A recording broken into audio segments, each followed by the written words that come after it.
Hello বন্ধুরা, সবাই কেমন আছো? আশা করি ভালো আছো। তো আমি আজকে বানাবো মাটনের হালকা পাতলা ঝোল, গরমকালে খাওয়ার মতো একদম পাতলা টেলটেলে ঝোল বানাবো। তো দেখে নাও আমি কিভাবে বানাচ্ছি। আমি আমার মতন একদম সিম্পলভাবে বানাবো। প্রথমে আমি আলুগুলোকে ভেজে নেব, আর মাটনটাকে আমি ভালো করে ম্যারিনেট করে রেখেছি। ওখানে আমি টক দই দিয়েছি, একটু সামান্য কাঁচা তেল আর একটু নুন, এই দিয়ে আমি ম্যারিনেট করে রেখেছি। এবার আমি আলুগুলোকে ভেজে নিলাম, আর এদিকে আমি পেঁয়াজ, টমেটো, আদা, রসুন যা যা লাগে তো সেগুলো সব কিছু আমি রেডি করে রেখেছি। তো দেখো আলুটা ভেজে তুলে নিলাম। এবার আমি ওই তেলের মধ্যে কুচানো পেঁয়াজটাকে দিয়ে দেবো, আর এখানে দেবো হচ্ছে টমেটো, দিয়ে আমি ভালো করে একটু ভাজা ভাজা করবো। এখানে একটু নুন দিয়ে দেবো, যেরকম হয় আর কি, তোমরা তো জানোই সব কিছু। তবুও আমি আমার সিম্পলভাবে যেটা বানিয়েছি সেটাই দেখাচ্ছি। তো দেখো এখানে আদা রসুনটা আমি একটু থেতো করে নিয়েছি, এটাই আমি ওখানে দিয়ে দেবো। দিয়ে ভালো করে তেলের মধ্যে ভাজা ভাজা করে নেব। তো বন্ধুরা, তোমাদের আমার রান্নাবান্না কেমন লাগে একটু কমেন্ট করে জানাবে। তাহলে আমার খুব ভালো লাগে, যদি তোমরা কমেন্ট করো তাহলে আমার ভালো লাগে যে আমার রান্নাটাও সবার পছন্দ হচ্ছে। কারণ আমার তো একদম সাধারণ রান্না, সাধারণ সিম্পল রান্না। তো তোমাদের কেমন লাগে আমি বুঝতে পারি না, কমেন্ট করলে একটু বুঝতে পারবো। তো দেখো ম্যারিনেট করা মাংসটা আমি ওখানে দিয়ে দিলাম কড়াইতে, দিয়ে এবার ভালো করে তেলের মধ্যে আমি নাড়াচাড়া করব।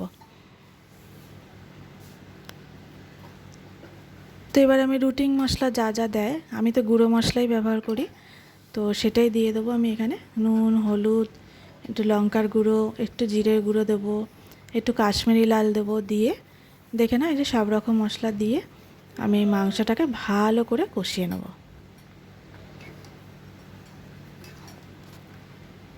তো সবাই কেমন আছো বন্ধুরা? একটু গরম, প্রচণ্ড গরম পড়েছে। তো আবার বৃষ্টিও হচ্ছে, আবার গরমও হচ্ছে। মানে কি বলবো, মানে গরমটাই বেশি, ঠান্ডা ভাব কিচ্ছু নেই। তো তোমাদের সবার যে যেখানে থাকো সেখানকে কেমন অবস্থা একটু জানিও কমেন্ট করে। কোথার থেকে আমার ভিডিওটা দেখছো একটু কমেন্ট করে জানাবে। তো দেখো বন্ধুরা, আমি ভালো করে কষিয়ে নিয়েছি, নিয়ে গরম মশলা দিয়ে দিলাম। গরম মশলা অনেকে লাস্টে দাও, তো আমি এখনই দিয়ে দিলাম, দিয়ে কষিয়ে নেবো ভালো করে।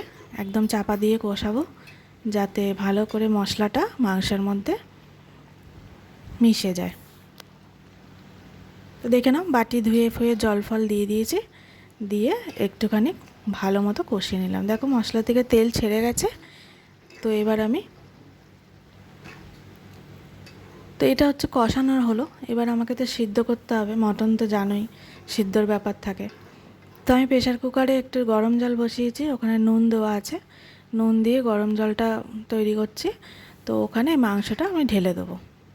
তো তোমরাও কি এইভাবে করো বন্ধুরা? একটু জানিও তো কমেন্ট করে। তো দেখো কষানো আমার কমপ্লিট হয়ে গেছে। তো কেমন হচ্ছে রান্না একটু জানাবে বন্ধুরা। আর যদি তোমরা সিম্পল ধরনের রান্না বান্না দেখতে চাও তাহলে আমার চ্যানেলটাকে সাবস্ক্রাইব করে রাখবে, তাহলে আমি যাতে, আর বেল আইকনটাকে অবশ্যই ক্লিক করবে যাতে আমার রান্না সবার প্রথম তোমাদের কাছে পৌঁছায়।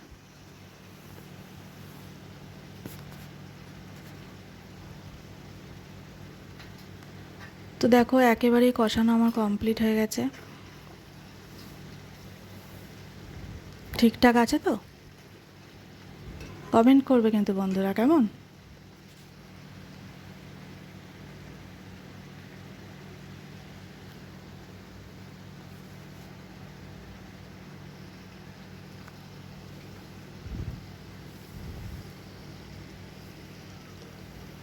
তো হয়েই গেল।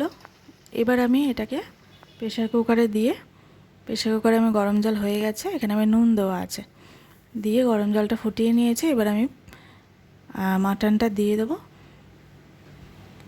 দিয়ে এবার আমি মোটামুটি 3টে কি 4টে সিটি দিলেই হয়ে যাবে। তো আলুগুলো দিয়ে দিলাম, আর গোটা গোটা পেঁয়াজ দিলাম। আমাদের খুব ভালো লাগে এরকম গোটা পেঁয়াজ খেতে, কিন্তু রসুনটা খাই না। যারা রসুন পছন্দ করো তারা রসুন দেবে। তো আমরা রসুনটা এইভাবে খাই না, তো আমরা শুধু পেঁয়াজটাই দিই। তো তোমরাও দিয়ে দেখতে পারো, পেঁয়াজের মধ্যে কিন্তু একটা দারুণ স্বাদ আসে বন্ধুরা। তো দেখো আমার হয়ে গেল রান্না।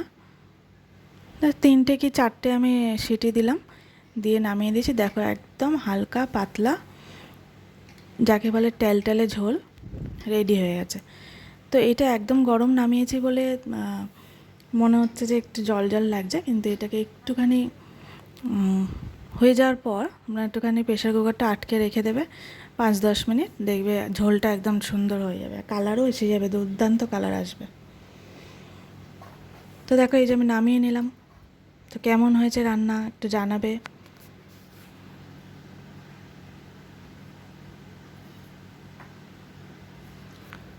তো দেখো ভালো লাগছে? ভালো লাগলে বন্ধুরা চ্যানেলটা সাবস্ক্রাইব করে দিও, একটা লাইক একটা কমেন্ট অবশ্যই করো।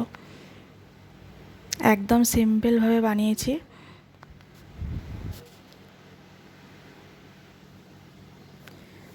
তো সবাইকে অনেক অনেক ধন্যবাদ, আমার ভিডিওটা তোমরা এতক্ষণ ধরে দেখলে। তো অনেক অনেক ধন্যবাদ সবাইকে। সবাই ভালো থেকো, সবাই সুস্থ থেকো, আর সুন্দর সুন্দর রান্না করো, আমিও দেখবো সবার ভিডিও। তো থ্যাংক ইউ সবাইকে বন্ধুরা, থ্যাংক ইউ।